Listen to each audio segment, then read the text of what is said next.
नमस्कार, मैं हूं अजय कुमार। देश भर की बड़ी खबरों के साथ हम हाजिर हैं क्वेश्चन आवर में। सबसे पहले हेडलाइंस। जयपुर सड़क हादसे में जख्मी महिला ने दम तोड़ा, सड़क पर पड़ी रही लाश, रोता रहा मासूम बेटा, तमाशबीन बने रहे लोग। मोदी पर नीतीश के वार से तिलमिलाई बीजेपी, पार्टी ने पूछा 2002 दंगों के वक्त क्या कर रहे थे हमारे साथ, राजनाथ सिंह ने दी संयम रखने की सलाह। सेनेटर का काउंटडाउन शुरू होते ही बढ़ी संजय दत्त की धड़कनें, सुप्रीम कोर्ट में अर्जी दायर कर तारीख बढ़ाने की मांगी मोहलत। जयप्रदा के चालान काटने वाले आरटीओ पर लगाया बदसलूकी का आरोप, खटखटाएंगी अदालत और महिला आयोग का दरवाजा। और पेट्रोल की कंपनियों ने आम आदमी को दी राहत, ₹1 कम की गई कीमतें आज रात से लागू होंगी।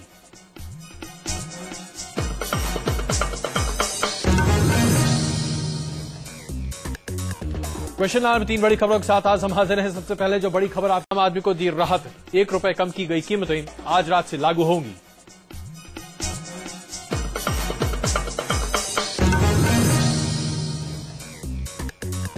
क्वेश्चन आवर में 3 बड़ी खबरों के साथ आज हम हाजिर हैं। सबसे पहले जो बड़ी खबर आपके सामने हम पेश करने जा रहे हैं वो दरअसल भारतीय जनता पार्टी और जेडीयू के बीच में खिंच रही तलवार। किस तरीके से दोनों पार्टियां एक दूसरे के सामने आज खड़ी हैं और आज जेडीयू को काफी आड़े हाथों लिया है भारतीय जनता पार्टी ने, काफी खरी खोटी सुनाई है, इस पर करेंगे चर्चा। दूसरी बड़ी खबर जो आपके सामने हम पेश करने जा रहे हैं, क्या लाल कृष्ण आडवाणी एक बार फिर भारतीय जनता पार्टी के खवैया के तौर पर सामने आएंगे? कम से कम यशवंत सिन्हा ने यही पेशकश करने की कोशिश की है, लेकिन बीजेपी चाहती है कि नहीं, ऐसा नहीं होगा। तीसरी बड़ी खबर जो आज आपके सामने हम पेश करने जा रहे हैं, हमारे साथ राजनाथ सिंह ने आज खास बातचीत में कहा कि भारतीय जनता पार्टी के हर नेता को यह मालूम है कि पूरी पार्टी में सिर्फ एक नेता है जो सबसे ज्यादा लोकप्रिय है और वो है नरेंद्र मोदी। प्रधानमंत्री वो बनेंगे या नहीं यह तय तो पार्लियामेंट्री बोर्ड करेगी, लेकिन नीतीश कुमार को कोई हक नहीं है कि वो नरेंद्र मोदी पर इस तरह का आक्षेप लगाएं। यह खास बातचीत उन्होंने न्यूज नेशन से की है, आपको दिखाएंगे इसकी बातें भी। आइए सबसे पहले आज की बड़ी खबर, तलवारें खिंच गई हैं उन दो सहयोगियों के बीच में जो पिछले 17 सालों से एक दूसरे के साथ बने हुए हैं, लेकिन अब ऐसा लगता है कि नीतीश कुमार अब अपना रास्ता हो सकता है कि अलग कर लें, क्योंकि भारतीय जनता पार्टी ने नरेंद्र मोदी के मुद्दे पर अपने आप को काफी कड़ा तौर पर रखते हुए, एक तरह से काफी आगे रखते हुए साफ कर दिया है कि नरेंद्र मोदी न सिर्फ सेक्युलर हैं बल्कि नीतीश कुमार पर भी सवाल उठाया गया है। कहा गया है कि 2002 में जब दंगे हुए थे और जब गोधरा कांड हुआ था उस वक्त रेल मंत्री नीतीश कुमार थे, वो उस वक्त क्या कर रहे थे?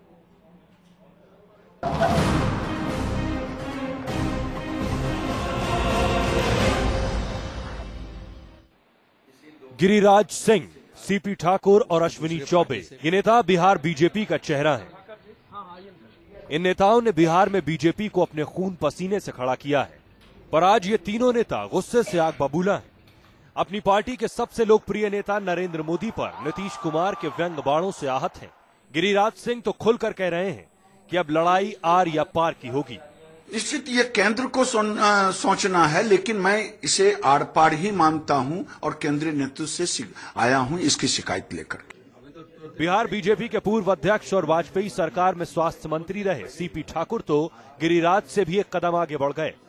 उनका कहना है कि बीजेपी नेतृत्व को जल्द ही केंद्रीय कार्यकारिणी की बैठक बुला जेडीयू से अपने संबंधों की समीक्षा करनी चाहिए। पार्लियामेंट्री बोर्ड को बैठना चाहिए इस मीटिंग के बाद। इनका पार्लियामेंट्री बोर्ड है तो हम लोग का भी पार्लियामेंट्री बोर्ड बैठे। उधर जेडीयू प्रवक्ता शिवानंद तिवारी प्रदेश के इन नेताओं को ज्यादा तवज्जो नहीं देते। शिवानंद तिवारी बताते हैं कि इनके कहने से क्या होता है, असली फैसला तो बीजेपी आलाकमान को करना है। हमको नहीं लगता है कि किसी की अकेले कोई अहमियत है। जब राजनाथ सिंह जी खुद कह रहे हैं कि नहीं साहब, हमारे यहाँ परंपरा है कि पार्लियामेंट्री बोर्ड इन सब चीजों का फैसला लेता है, तो फिर दूसरा कोई इंडिविजुअल कहता है उसका कोई बहुत मतलब तो नहीं है। गिरिराज सिंह, सीपी ठाकुर और अश्विनी चौबे वो स्वर्ण नेता हैं जिन्होंने बिहार में लालू राज के खिलाफ सबसे पहले बिगुल फूका था। तो क्या बीजेपी हाईकमान इन नेताओं की भावनाओं को नजरअंदाज कर देगा? अगर नहीं तो क्या बीजेपी और जेडीयू गठबंधन का अंत नजदीक है? फिलहाल इन सारे सवालों का जवाब बीजेपी के केंद्रीय नेतृत्व को देना है। Team news nation. Narendra Modi पर नीतीश कुमार के बयान के बाद बीजेपी के नेता ने अपना एक तरह से पूरे दरवाजे खोल दिए थे। दिल्ली में आज बीजेपी के नेता मीनाक्षी लेखी ने नीतीश कुमार पर सीधा हमला बोला। बीजेपी ने आरोप लगाया कि गुजरात दंगे के वक्त नीतीश कुमार भी मौजूद थे, सरकार में थे, तो ऐसे में चूंकि सरकार में थे तो जाहिर सी बात है उनकी भी जिम्मेदारी बनती है। नीतीश कुमार उस वक्त रेल मंत्री थे और उसी वक्त गोधरा कांड हुआ था जिसमें ट्रेन में आग लगी थी। अगर आग नहीं लगी होती तो दंगे नहीं हुए थे। गुजरात दंगों के वक्त नीतीश कुमार एनडीए सरकार में पूरी तरीके से शामिल थे और रेल मंत्री भी थे। किसी भी एक घटना के लिए कोई कम्युनल नहीं हो जाता। भारतीय जनता पार्टी सेक्युलर है और नरेंद्र मोदी भी सेक्युलर हैं। तो ये पूरी बात एक तरह से सामने रखी गई है। आइए आपको दिखाते हैं मीनाक्षी लेखी ने क्या कहा। 2002 में भी नीतीश जी हमारी सरकार में शामिल थे और साबरमती एक्सप्रेस के दौरान वो रेल मंत्री भी थे।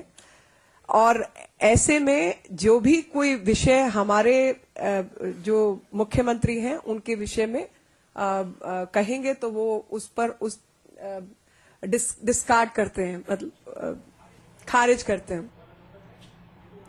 तो आपने देखा शब्दों का अभाव जरूर था मीनाक्षी लेखी के पास, लेकिन जब अंग्रेजी में बोल रही थी तो बहुत सटीक तरीके से अपनी बातों को सामने रख रही थी। राष्ट्रीय कार्यकारिणी की बैठक में नीतीश कुमार ने टोपी का जिक्र करके भारतीय जनता पार्टी की नींद उड़ा दी। नीतीश कुमार ने सीधा तीर बीजेपी के नेताओं के निशाने पर लगाया था और सवाल अब ये उठ रहे हैं कि आखिरकार बीजेपी और जेडीयू के बीच में ये जो गठजोड़ है ये कितने दिन चलेगा या नहीं चलेगा। ये देश प्रेम से चलेगा, मोहब्बत से चलेगा, भाईचारे से चलेगा, सद्भाव से चलेगा, गले मिलने से चलेगा, सबकी इज्जत करने से चलेगा।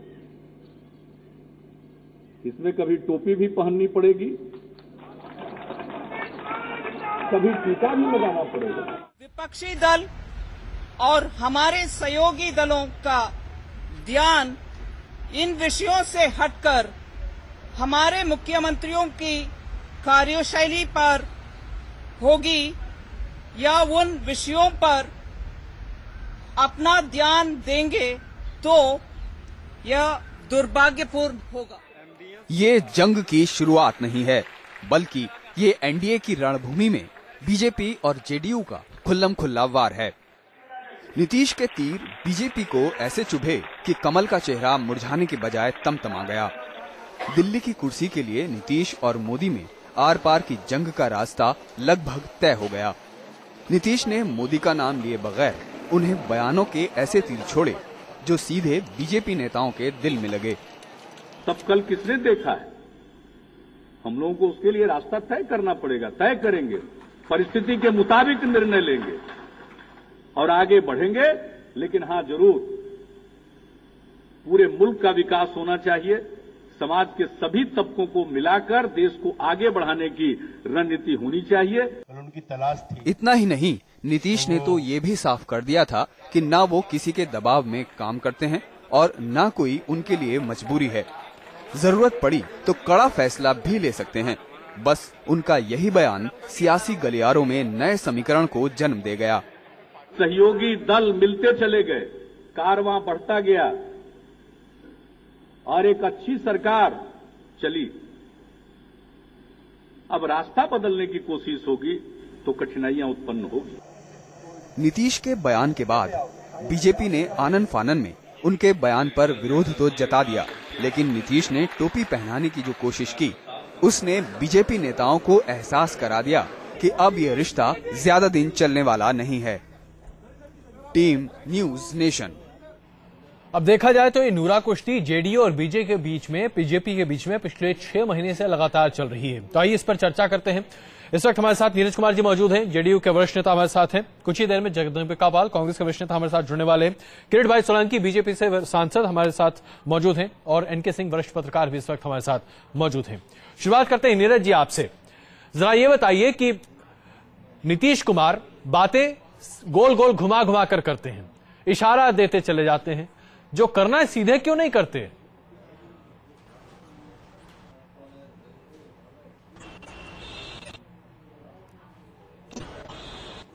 नीरज जी आपको आवाज आ रही है? अखबार में माननीय मुख्यमंत्री हाँ बिल्कुल बिल्कुल जी बताइए। जून 2012 में कुमार जी ने अपना और परिषद की बैठक हुई, क्या रखा? क्या किसी राजनीतिक को क्या उसको नजरिया पेश करने का अधिकार लोकतंत्र में है कि नहीं, गठबंधन में अधिकार है कि नहीं, ये तमाम सवाल राजनीति में निहितार्थ। नीरज जी, आप लोग कब तक सवाल उठाते रहेंगे? पिछले साल जून में सवाल उठाए थे, 1 साल से सवाल ही उठा रहे हैं। कहीं तो सवाल का अंत तो होना चाहिए, कहीं तो फैसला लीजिए। या तो सवाल उठाकर उसका जवाब ढूंढिए, या उसके बाद चुप्पी साध लीजिए। नहीं, सवाल को अंतिम दौर में हमने पहुंचाया है। हमने कहा परिषद के प्रस्ताव में, राष्ट्रीय परिषद के प्रस्ताव में यथाशीघ्र देश और दिसंबर माह तक के प्रधानमंत्री पद के लिए उम्मीदवार घोषित हो जाना चाहिए। उम्मीदवार कैसा हो, इसके संबंध में भी हमने अपना नजरिया रख लिया है, और हम तो समझते हैं कि हमारी पार्टी। नीरज जी, माफ कीजिएगा, मैं आपको बीच में रोकूंगा। जरा ये बताइए, पिछले साल जून में आपके नेता नीतीश कुमार जो हैं वो तय करते हैं, अपना नजरिया बता देते हैं कि नेता कैसा होना चाहिए, और अगले इस साल के दिसंबर तक, यानी कि अभी 7 महीने और बचे हुए हैं, 7 महीने आगे तय होगा कि क्या होगा। तो अभी से आप लोग भूमिका क्यों बांध रहे हैं? चुप रहिए, आराम रहिए। दो बातें हमने कही है ना, 2 बातें हमने कही है कि लोकसभा चुनाव किसी समय हो सकता है, तो हमने कहा यथाशीघ्र, और नहीं तो अगर तय समय पर हो दिसंबर महीना तक में जरूर घोषित हो जाना चाहिए। ये दोनों शब्दों का हमने इस्तेमाल किया है। तो चलिए नीरज जी, हम आपको एक और खबर दे देते हैं।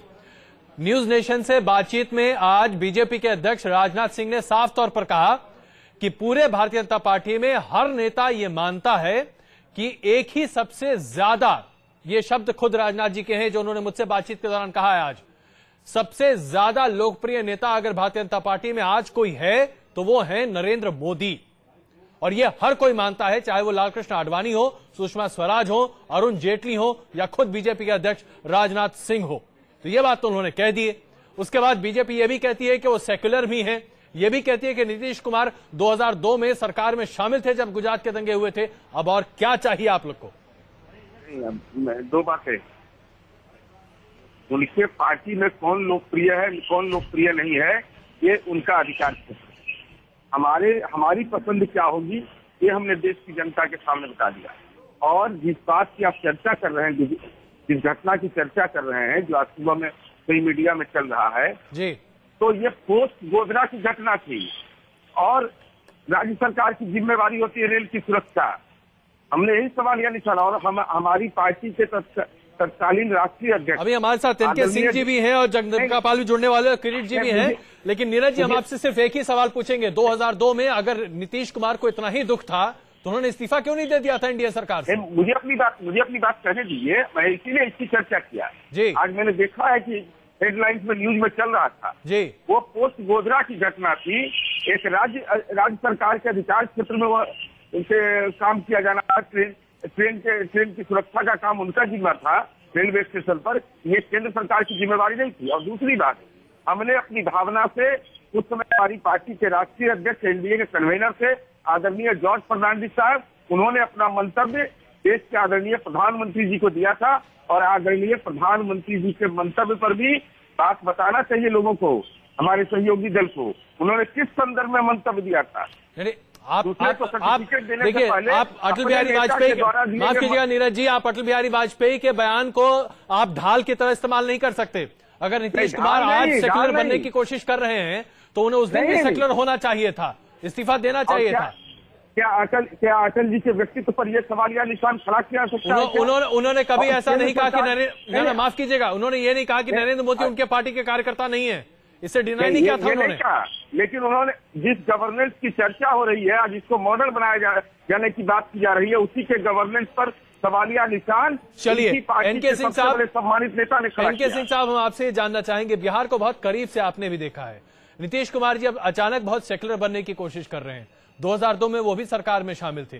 बीजेपी ने आज साफ तौर पर कह दिया है कि नरेंद्र मोदी उनके हिसाब से सेक्युलर हैं, और राजनाथ जी ने आज इंटरव्यू में खुद न्यूज नेशन से कहा है कि सबसे ज्यादा लोकप्रिय नेता हैं। अब इसके बाद भी कोई विवाद का मसला बचता है क्या? नहीं, कतई नहीं बचता है। और अजय जी, एक बहुत सीधी सी बात है कि साफ साफ बीजेपी ने आज ये कह दिया है कि नहीं, हम नरेंद्र मोदी की कीमत पे कुछ भी बर्दाश्त नहीं करेंगे। ये मैसेज चला गया है। इसका सीधा मतलब ये है कि अब नीतीश को चाहिए कि ये कह दे कि नहीं साहब ठीक है तो फिर हम नहीं करेंगे। लेकिन नीतीश को शायद ये अंदाजा नहीं था कि बीजेपी इतनी आगे तक बढ़ जाएगी। उनको ये अंदाजा था कि हम जैसे ही ये कहेंगे तो बीजेपी दब जाएगी। हुआ नहीं है। ये कैलकुलेटेड रिस्क लिया था नीतीश कुमार ने, जो कि मुझे लगता है कि नुकसान करेगा। इसलिए नुकसान करेगा कि एक बड़ी पार्टी के साथ छोटी पार्टी को लेजिटिमेसी मिलती है और पब्लिक एक्सेप्टेंस मिलता है। नीतीश को पिछले 5 सालों में जो एक्सेप्टेबिलिटी मिलती है वो बीजेपी की देन है। तो यूं कहिए कि नीतीश को ग्रो करने में बीजेपी का बहुत बड़ा कंट्रीब्यूशन है। आज अगर वो ये सोच रहे हैं कि इंडिपेंडेंटली खड़े हो सकते हैं तो शायद उनको गलतफहमी है। जो क्वांटिटेटिव डिफरेंस आता है एक बड़ी पार्टी के साथ जुड़ने का, वो शायद वो लूज कर जाएंगे, जो उनके कैलकुलेशन में नहीं आ रहा है। बिल्कुल। और आइए अब आपको हम दिखाते हैं कि राजनाथ सिंह ने आज मुझसे बातचीत के दौरान क्या कहा नरेंद्र मोदी को लेकर। जरा पहले ये देखिए, उसके बाद चलते हैं सोलंकी जी के पास। लोकप्रियता का जहां तक सवाल है, इसमें कहीं दो मत नहीं है कि इस समय आम जनता के बीच नरेंद्र मोदी सर्वाधिक लोकप्रिय नेता है। ये अभी आपको इंटरव्यू का एक छोटा सा टुकड़ा हमने आपको दिखाया। 9:30 बजे आप इस पूरे इंटरव्यू को देख सकेंगे। सोलंकी जी, हम आपसे ये जानना चाहेंगे, जैसा कि अभी सिंह साहब कह रहे थे, जेडीयू ने कैलकुलेटेड रिस्क लिया, उनको लगा कि शायद भारतीय जनता पार्टी दबकर पीछे हट जाएगी।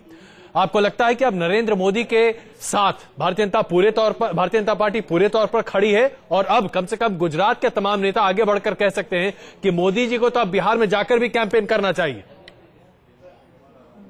आपको लगता है कि अब नरेंद्र मोदी के साथ भारतीय जनता पार्टी पूरे तौर पर खड़ी है और अब कम से कम गुजरात के तमाम नेता आगे बढ़कर कह सकते हैं कि मोदी जी को तो अब बिहार में जाकर भी कैंपेन करना चाहिए? देखो, न सिर्फ गुजरात की बात है, समग्र देश में नरेंद्र मोदी सबसे बड़े लोकप्रिय नेता है और पूरा भारत नरेंद्र भाई के साथ एक चट्टान की तरह खड़ा है। नरेंद्र भाई मोदी जो लोकप्रियता हासिल की है वो कोई ऐसे हासिल नहीं किया है, उन्होंने गुजरात में गुड गवर्नेंस दिया है। नरेंद्र भाई मोदी ने एक विकास की राजनीति दी है और जो कांग्रेस की करप्शन वाली है, जो भ्रष्टाचार वाली राजनीति है, उससे देश को एक बिल्कुल। तो सोलंकी जी से लगता है कुछ तकनीकी दिक्कत की वजह से अभी संपर्क नहीं हो पा रहा है। नीरज जी के पास चलते हैं। नीरज जी, अभी आपने एनके सिंह साहब की बातों को सुना, उनका आकलन आपके सामने है और बिहार को बड़े अच्छे से जानते हैं, जाहिर सी बात है उनकी बातों का आप तवज्जो देंगे। सोलंकी साहब भी हमारे साथ थे, वो भी कह रहे थे कि अब तो कोई आपके पास रास्ता बचता नहीं है, विकल्प बचता नहीं है। बताइए अब क्या रास्ता है, जेडीयू क्या करेगी आगे? एक बात की चर्चा हम करना चाहते हैं अजय जी। आदरणीय एनके सिंह जी देश के वरिष्ठ राजनीतिक विश्लेषक हैं, सम्माननीय हैं। इस बात का भी ध्यान रखना चाहिए कि भारतीय जनता पार्टी जो एनडीए घटक का सबसे बड़ा राजनीतिक दल है, हमारी पार्टी सबसे पहली पार्टी है जिसने गठबंधन अपना बनाया। और जब गठबंधन होगा तो एक दूसरे की शर्तों पर नहीं होता है, ऐसा देश में नहीं है। और अगर बड़े दल ही लेजिटिमेसी देते हैं तो बिहार का तो उदाहरण है। कांग्रेस पार्टी ने दिया लालू जी को वरदान की, क्या स्थिति में पहुंच गए लालू जी, देख लीजिए बिहार की जनता के सामने। अच्छा नीरज जी, आज चलिए नीरज जी कुछ सीधे सवालों का सीधा, नीरज जी माफ कीजिएगा बीच में रोकता हूं आपको, कुछ सीधे सवालों का सीधा जवाब दीजिए। जरा ये बताइए कि रथ यात्रा पर बैठकर पूरे देश में हिंदुत्व की लहर बढ़ाने वाले लालकृष्ण आडवाणी क्या आपके लिए सेकुलर हैं या वो कम्युनल हैं? ये बहस का विषय अभी कहाँ आया है? नहीं, आप बताइए ना, आप किसको अभी आपने इंटरव्यू दिखाया ना, आप एक CNN IB पर इंटरव्यू आया है ना? नहीं, CNN IB की इंटरव्यू की हम क्यों चर्चा करें, हम तो अपना इंटरव्यू खुद ही आपको दिखाएंगे नीरज जी। लेकिन हम आपसे जो पूछना चाह रहे हैं ये बताइए ना। आइए चलिए इस मुद्दे पर बात करते हैं। आप कहते हैं कौन सेकुलर कौन कम्युनल, हम आपसे ये पूछते हैं। लालकृष्ण आडवाणी ने रथ पर बैठकर पूरे देश में तथाकथित तौर पर हिंदुत्व की लहर को बढ़ाया, आप उनको कम्युनल मानते हैं सेकुलर मानते हैं? ना हम सेकुलरिज्म की बात कर रहे हैं ना कम्युनलिज्म की बात कर रहे हैं। हम ये कह रहे हैं, हमने यह कहा है कि बड़ी पार्टी को तय करना है, जब वो तय करेंगे, उनके राष्ट्रीय अध्यक्ष जी ने मंतव्य दिया है, हम घटक दलों से विचार विमर्श करेंगे, क्यों ही जिस व्यक्ति का नाम तय होगा हमारी पार्टी का। तो आप लोगों को नरेंद्र मोदी पर किस बात के लिए आपत्ति है? हमने कहा व्यक्ति का नाम लिया है अजय जी, हमने व्यक्ति का नाम नहीं लिया। तो किसका नाम ले रहे हैं फिर? ये नूरा कुश्ती। अच्छा ये बताइए नीरज जी आइए ना, जरा स्पष्टता से बात की जाए। ये नूरा कुश्ती किसके लिए, आप लोग किसकी बात कर रहे हैं? मैं आपकी बात कह रहा हूँ जी। जिस राज्य की आप बार बार चर्चा कर रहे हैं, दूसरे के खिलाफ चुनाव लड़ते हैं, डरते हैं कि नहीं? हमारा जो भी सीमित आधार है हम लड़ते हैं, बिल्कुल। तो जब राज्य के अंदर एक दूसरे के खिलाफ लड़ते हैं तो इसको तो स्वाभाविक रूप से समझना चाहिए। ये समझने का बहुत बड़ा ज्ञान नहीं है जिसको समझने में नहीं, समझने की बात नहीं है। देखिए, आप लोग शब्दों को गोल गोल घुमा घुमा के बात कर रहे हैं। नीतीश जी तो इसमें माहिर है, इसमें कोई शक नहीं है, जरूरत से ज्यादा पढ़े लिखे भी हैं, ऐसा बहुत सारे उनके विरोधी कहते हैं। लेकिन सवाल यहां पर यह उठता है कि आप कहना क्या चाह रहे हैं? आप किसका विरोध करते हैं? आप बीजेपी का विरोध कर रहे हैं, आप नरेंद्र मोदी का विरोध करते हैं, आप लालकृष्ण आडवाणी का विरोध करते हैं या समर्थन करते हैं? कहां खड़े हैं आप लोग? हमने किसी का विरोध नहीं किया। हमने यह भी कहा कि हम उस देश में नहीं है। हमने यह भी कहा, जून 2012 में कहा कि बड़े राजनीतिक दल को तय करना है, वो तय कर लेंगे, हम अपनी प्रतिक्रिया देंगे। हम उनके अंदरूनी मामले में तो हम तय करने वाले हैं नहीं। अच्छा, चलिए, संसदीय बोर्ड तय करेगा। सोलंकी जी, अजय जी, मैं नीरज जी से 2 सवाल पूछना चाहता हूं। जी नीरज जी, मैं आपके लॉजिक पावर का बहुत सम्मान करता हूं। मैं 2 सवाल सिर्फ पूछना चाहता हूं। मुझे याद नहीं आता है, मेरा ज्ञान बढ़ाइए, कि लोहिया ने कब टोपी या तिलक लगाया था अपने सेकुलरिज्म के क्रेडेंशियल्स को मजबूत करने के लिए। एक सवाल यह है। दूसरा यह है कि अगर एक आदमी कॉम्युनल है और मुख्यमंत्री आपको एक्सेप्टेबल है और इतने साल, आप 17 साल रहे और वो भारतीय जनता पार्टी में रहा और गोधरा कांड के बाद भी बना रहा, तो अगर वो कॉम्युनल है तो मुख्यमंत्री के रूप में कबूल है लेकिन प्रधानमंत्री के रूप में कबूल नहीं है, ये कैसी विडंबना है? ये कैसी लॉजिक है? हमने कहाँ कबूल किया सोलंकी जी? हमने तो कबूल किया नहीं। तो आपके खिलाफ चुनाव लड़े, हम तो आपको कबूल किए नहीं कभी। अब कोई कहे कि बिहार में लालू जी को आप कबूल कर लीजिए क्योंकि दिल्ली में वो बैठे हुए हैं, ये तो हम कबूल करने वाले हैं नहीं। राजनीति में नैतिकता होती है ना। और दूसरा, हम और आप अलग अलग घोषणा पत्र पर चुनाव लड़ते हैं कि नहीं? नीरज जी, ये सवाल आपसे एनके सिंह साहब ने पूछा था, जाहिर सी बात है। चलिए, आइए अब सोलंकी जी के पास चलते हैं। सोलंकी जी, भारतीय जनता पार्टी ने स्पष्ट कर दिया एक तरह से, जो आज पिछले 2 दिनों के घटनाक्रम को अगर देखें तो लगभग स्पष्ट है कि नरेंद्र मोदी उनके लिए सबसे प्रबल उम्मीदवार के तौर पर हैं। अब इसमें कोई दो राय नहीं है, इस पर शायद चर्चा करने की बात शायद अब जरूरत नहीं है। आपको लगता है कि तमाम सहयोगी दल जो अभी भी नरेंद्र मोदी को लेकर जरा हिचकिचा रहे हैं, उनको अपनी हिचकिचाहट बंद कर देनी चाहिए कि भैया बहुत हुआ, साथ रहिए, चुपचाप रहिए? मैं समझता हूं कि जो एनडीए के सभी घटक दल है जी, वो 17 सालों से साथ है, वो टाइम टेस्टेड है, समय की परीक्षा में पास हुए हैं। ये कमनसीब बात है कि जेडीयू की ओर से कुछ बातें ऐसी हो रही है। नरेंद्र मोदी हमारे बहुत सम्माननीय नेता है। उन्होंने प्रूव कर दिया है कि विकास के माध्यम से राज्य और देश की सेवा कैसे की जाती है। उन्होंने ये भी प्रूव कर दिया है जी कि सेक्युलरिज्म क्या है। जो गुजरात में उनके कार्यकाल के दरमियान 12 साल के दरमियान एक भी बार कम्युनल राइट नहीं हुआ है। ये यही गुजरात है कि कांग्रेस के वक्त में महीनों तक यहाँ कर्फ्यू रहता था, अहमदाबाद में कर्फ्यू रहता था, गुजरात के प्रमुख शहरों में कर्फ्यू रहता था जी। मगर नरेंद्र भाई के शासन में 1 घंटे का भी कर्फ्यू नहीं पड़ा है। तो नरेंद्र भाई ने सभी वर्गों के लिए, सभी ज्ञातियों के लिए, सभी धर्मों के लोगों के लिए एक विकास का जो एक पेश किया है। तो आप अच्छा, इस बात का जवाब नीरज जी से ले लिया जाए। निश्चित रूप से मैं मानता हूं। नीरज जी, इस बात का जवाब आप दीजिए। कम से कम ये तो तय है कि 2002 के बाद से गुजरात में कोई दंगे हुए नहीं, तो इसके लिए आप नरेंद्र मोदी को बधाई देंगे कि नहीं? हमारा व्यक्ति पर कोई बात ही नहीं है। नहीं, अच्छा, आप नरेंद्र मोदी का नाम लेने में भी डरते हैं क्या? नहीं, डरने का सवाल कहाँ है जी। अगर जनता का जनादेश महत्वपूर्ण है जी, तो बिहार के मुख्यमंत्री नीतीश कुमार जी को बिहार जैसे पिछड़े राज्य में जी 2/3 बहुमत मिला, हमको 2/3 मिला 2005 में और 2010 में। देखिए, नीतीश कुमार जी सवाल नहीं है। हाँ, नीतीश कुमार जी की सेक्युलरिज्म की छवि तो है ही ना, वो तो बनाए हुए अपने आप को सेक्युलर। लेकिन नरेंद्र मोदी के राज में 2002 से लेकर अभी तक एक भी दंगे नहीं हुए, तो इसका क्रेडिट दीजिएगा कि नहीं उनको? पब्लिक परसेप्शन इम्पोर्टेंट होता है जय जी। सार्वजनिक जीवन में माननीय अटल बिहारी वाजपेयी ने अगर कोई मंतव्य दिया तो देश की जनता उन घटनाक्रम के आधार पर उनको याद करती है कि नहीं?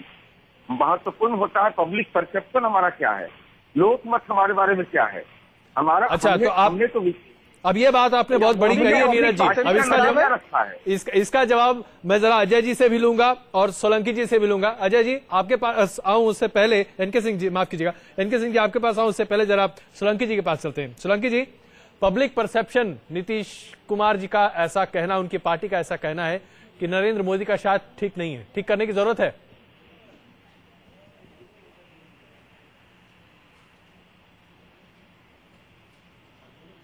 सोलंकी साहब सुन पा रहे हैं आप हमें? लगता है कुछ तकनीकी दिक्कत है। एनके सिंह साहब के पास चलते हैं। सिंह साहब, क्या जवाब देंगे आप जो अभी नीरज कुमार जी ने कहा? नहीं, मुझे लगता है कि नीरज कुमार जी को फिर से अपने लॉजिकल फॉर्मेट को बदलना पड़ेगा।